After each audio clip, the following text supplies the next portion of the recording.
The storm screamed outside his dome. Snow hissed against the curved metal walls of the outpost, ice piling like ghosts trying to bury him. Inside, Grant Mercer stirred his bitter coffee with mechanical precision, alone in the silence that had become his world. Earth was gone. The cataclysm ended everything. The survivors were few, scattered across fringe colonies and icy planets like Vestra 7. Grant was one of them, a relic of humanity's final exodus. An engineer, a soldier, a farmer when he had to be. He hadn't spoken to another living soul in 3 years. Until they came. It was the night of the third red moon, when the wind fell deathly still, that the perimeter alarm buzzed. Not the usual flicker from frost interference. This was real. Something was outside. Grant grabbed his old plasma rifle and walked to the viewport. At first, he saw nothing but white. Then movement. A figure stumbled forward, swaying in the snow. Slender. Not human. Behind her, a smaller shape clung to her robes. A child. He opened the airlock before logic could stop him. They collapsed into his arms. She was tall and thin, her skin a deep, dusk blue hue, patterned faintly with silver markings. Her long red hair was matted with snow, and her eyes, violet and wide, blinked with exhaustion. The child in her arms was smaller than human young, ghost pale, with the same otherworldly eyes. She clutched a crude woven doll to her chest, her lips blue with cold. The mother spoke first, her voice cracked but melodic. "Pleased, we mean no harm. Just warmth. Shelter." Grant didn't answer at first. He helped them out of their frozen robes, guided them to the fire, wrapped them in thick blankets. "I thought your kind evacuated Vestra years ago," he finally muttered, offering them mugs of hot water.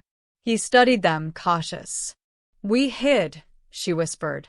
"My mate was hunted. They called us traitors for protecting humans during the wars." Grant flinched. He remembered those wars. The Corellian Accord. The mass purges. The betrayals. He had seen alien soldiers tear through refugee camps. But these two weren't soldiers. They were starving. "What's your name?" he asked softly. "Jari," she said, bowing her head. "And this is Myrai." The little girl peeked up at him, then buried her face in her mother's side. Over the next few days, Grant watched them adjust to life inside the dome. Jari insisted on helping with chores, cleaning air filters, chopping synthwood, preparing food. Myrai would draw quietly on scraps of discarded packaging, humming to herself. They didn't ask for more than he gave. And they didn't speak of the past. But it lingered, like radiation. "You were a soldier," Jari said one evening, when they were alone near the fire. Her eyes traced the scars on his hands. He replied. "I was left behind." "You didn't leave," she said quietly. "That means something." He didn't know what to say. But the words struck something inside him. Winter on Vestra 7 lasted 9 months. Storms made comms unreliable. Grant hadn't heard from any other outposts in nearly a year. He began building a second sleeping area in the dome. "I'm not asking you to stay," he said gruffly one day as Jari helped him weld the frame. She gave him a faint smile. "But you're not asking us to leave either." Myrai had taken to following Grant around the dome, mimicking him silently, watching him fix things with wide eyes. One morning, she tugged on his sleeve and pointed to his wrench. He handed it to her. She giggled and fixed a broken table leg. "She hasn't laughed like that in months," Jari said, her voice trembling. One night, Grant woke to the alarm again. This time, it wasn't a mother and child. It was hunters. He saw their shadows through the snow, 3 figures in black exo-armor, scanning the surface with trackers. He recognized the insignia, Corellian bounty hunters. The kind that still hunted old traitors for pay. Someone must have picked up Jari's heat signature. They were coming for her. Grant didn't hesitate. He shoved emergency supplies into Jari's arms. Get to the tunnel. East corridor. It leads to the old weather station. Hide there. No. My weapon stash is under the comms panel. If I'm not back. Jari grabbed his wrist. Don't. We'll leave. Don't die for us. Grant looked at Myrai, curled up beside the fire. You don't understand. This is my home. And you're part of it now. The battle was brief. Grant's traps disabled the first hunter. His old rifle burned through the second's armor. But the third got close, too close. A plasma blade seared his shoulder before he crushed the attacker with a collapsing solar panel. By the time it ended, Grant was bleeding, coughing, half buried in snow.